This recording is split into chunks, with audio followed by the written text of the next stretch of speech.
I bought and played and refunded the day before. I'm just so fucking sick of talking about this game.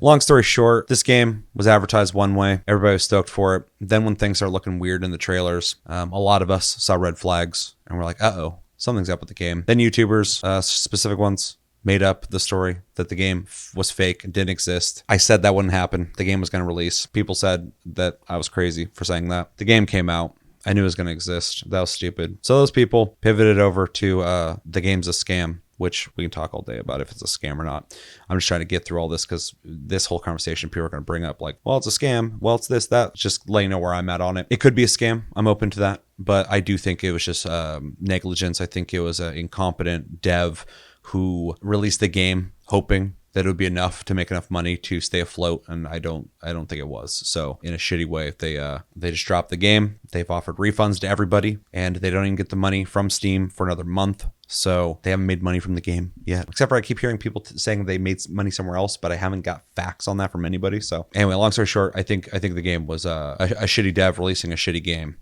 and nothing nefarious. But I could be wrong, and I'm very happy to be proven wrong. But with the amount of people who just made up out of thin air the story of it not existing, moving over to scam instantly. Sorry if I'm not trusting of those people. So anyway, that being said, I played the day before because I had to know. Like, I had no big hype for the game, just curious, and I know I can refund the game. So it wasn't a big deal for me. A lot of people are like, oh, I can't believe idiots bought this game. And I'm like, I'm gonna get my money back if it fucking sucks. So it's like, it's not an issue. So anyway, I downloaded it, I played it. Base level, it was a very vanilla, run-of-the-mill extraction shooter. People say like it wasn't a game, it was barely anything. I'm like, no, you ran around a city, you shot other people. I shot other people, they shot me. There's zombies. The zombies AI sucked for sure. But there's zombies there. There's loot. You extracted. I did it. Felt like a free-to-play extraction shooter. The optimization sucked. There's no settings that made the game run smooth for me. That game should run on high, and it defaulted to that. On my PC, even on low, it wouldn't run very well. So that's already a problem. Optimization sucked. Didn't expect more from them than that. Server issues. It loaded slow. Took forever to get into a match. I ran into internet lag regularly.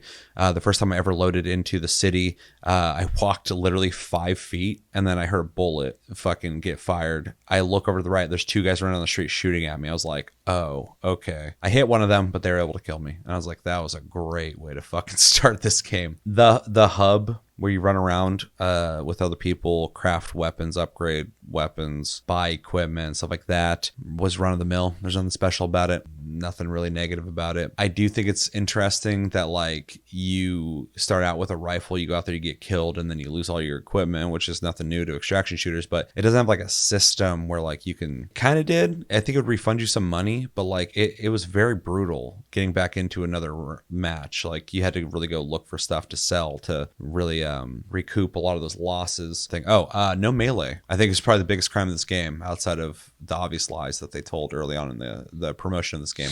Like my third run, I had like almost no bullets. So, and I ended up using them. And after that, I couldn't fight anything. So I was like, that is shitty. Also, you can't vault or mantle things. Jumping over things was really rough. It felt like shit. I thought the map design was decent, except for you couldn't go into a lot of the interiors, like 99% of them. And so it felt like these big, glorified, super detailed hallways. Mm-hmm. Like you're running down these like Division-style streets, but there's not a lot of alleyways. There's a lot of doorways that were blocked off. So I assume at some point they were trying to build interiors, ran out of funding, ran out of people, didn't have time. And so they blocked them off. You see this in a lot of games in general where you see a door, you're like, I feel like I should go through there. And they, in development, shut it. They're like, we're not going to design this. So that was kind of obvious for me. There's no time limit. I think you just like ran around until you wanted to leave. So that was kind of interesting. But yeah, overall, it just wasn't a good game. But what it felt like to me, in my opinion, you can think it's a scam. You can think people are, twisting their mustaches in the development of this game with some 4D chess. The game's fake, not real. Actually, it is real, but we're going to scam players by not getting their money and spending money of our own for like 3 years advertising a game without early access. I think my theory, and this isn't defending the game, it's not a good game. My theory is that this dev, and I know they got a past, and I know they've done some weird shit in the past, even though Prop Night I think they made, and people played that and liked it. So I don't hear anything about a scam with that game. So they have made a game that's not a scam. This reminded me of what happened with Cliffy B when he made Radical Heights. They needed money quick, and they're like, we gotta fucking put a game out. What's popular? popular. Battle royales. Okay, fucking make one as quick as you can on the cheap. Let's get it out, and we're gonna early release it to make money. Hopefully it's enough that we can support the game and get the fucking business going again.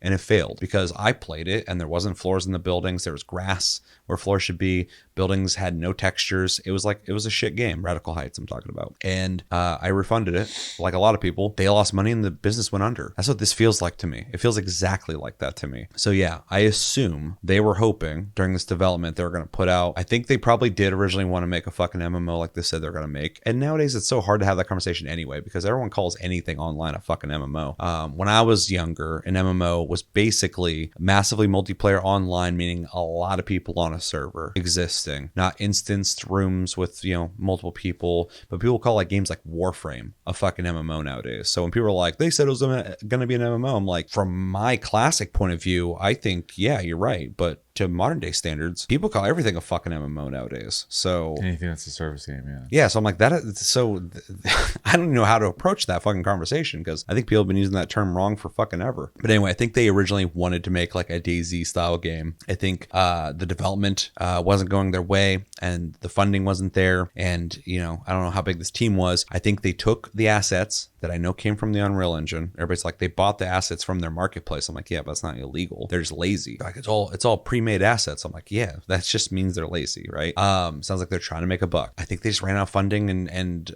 resources.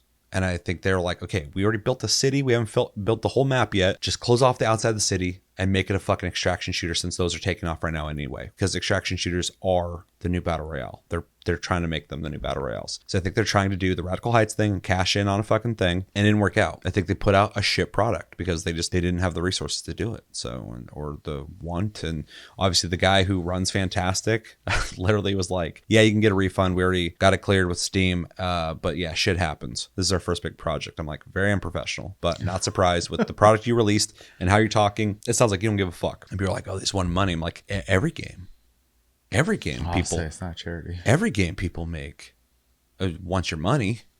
So do they. They just made a shit product. I think people are especially the fake game people, I think are just pivoting because they don't want to lose that momentum of like, these guys are fucking up to something. But they're wrong the first time. Could be wrong the second time. If it is a scam, if it's proven, yeah, fuck them, dude. Like I don't care if the game was shit. But I do think there's more to it than just like Snidely Whiplash fucking mustache twirling. But I don't know, I could be wrong.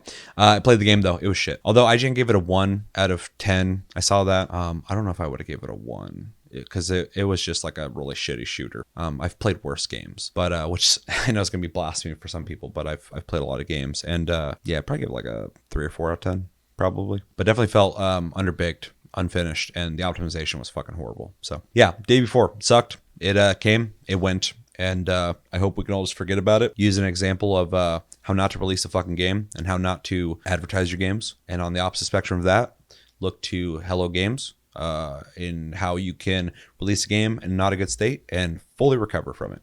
That was a clip from our podcast, Tasty Cast. If you want to see more, check it out. Link down below.